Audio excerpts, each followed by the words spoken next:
Minister, the auto industry has called for a doubling of federal EV rebates, arguing that the current maximum of $5,000 simply isn't enough to spur EV sales.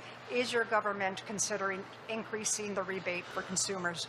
We're really happy that we've put forward rebates to help Canadians buy electric vehicles. A lot of provinces have been doing it, tacking on their own rebates as well. That's going to be an important thing to look at. But Canada is also putting forward some really ambitious targets. We want every new vehicle, a car to be bought in Canada as of 2035 to be a zero-emission vehicle, to be an electric vehicle. I just want to turn quickly to, you have a dashboard that your organization has put up with respect to incentive gap and charging gap with respect to the Road to 2035 zero-emission vehicle mandate.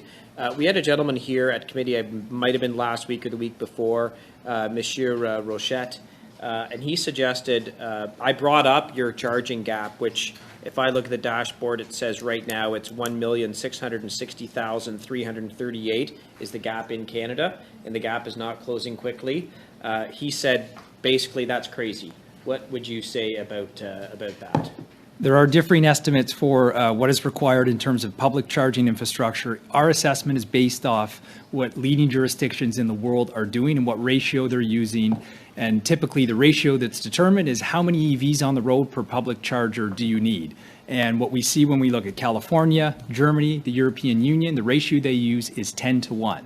In Canada, the federal government's most recent assessment put out by Enercan is suggesting we need 43 EVs on the road per public port.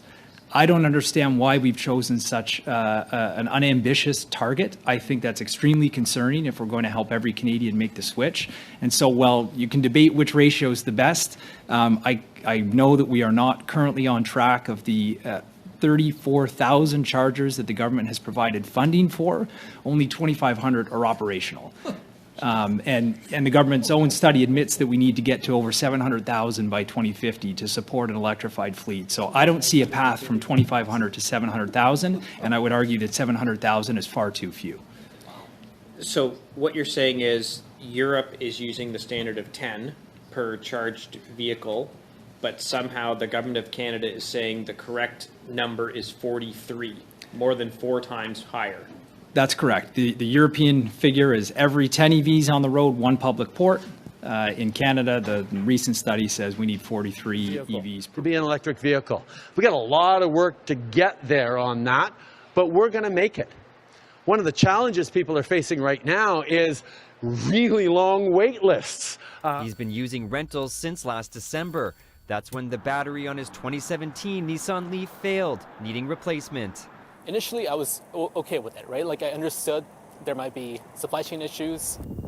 But now, his car has been sitting in the dealership parking lot for more than a year. Nissan has promised to reimburse him for gas. Not giving me the ETA is just frustrating. They are producing new car batteries right now. So I'm not sure why they can't produce replacement batteries. It's a concern, it's a disappointment, it's a frustration. This Quebec resident is having similar issues. He's been without his car since October. It might be a year and a half. Who knows? They just couldn't determine when they would have a battery. Nissan and the battery company, AESC, has really advanced in terms of they're on the next generation.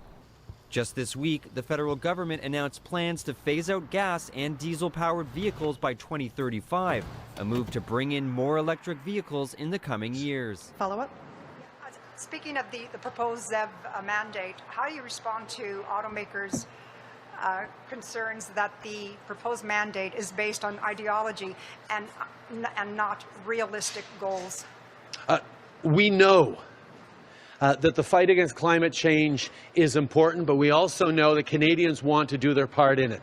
Canadians want to be able to buy electric vehicles. That's why the mandates are so important.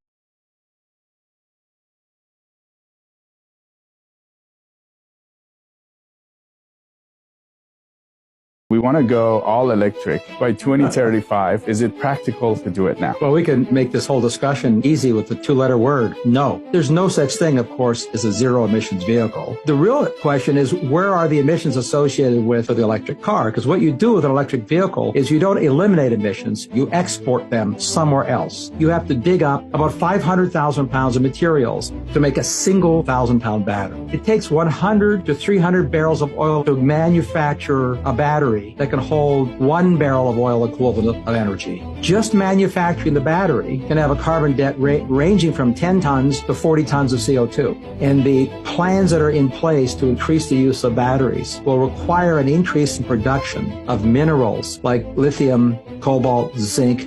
Demand for those minerals will increase between 400% and 4,000%. There isn't enough mining in the world to make enough batteries for that many people for their car.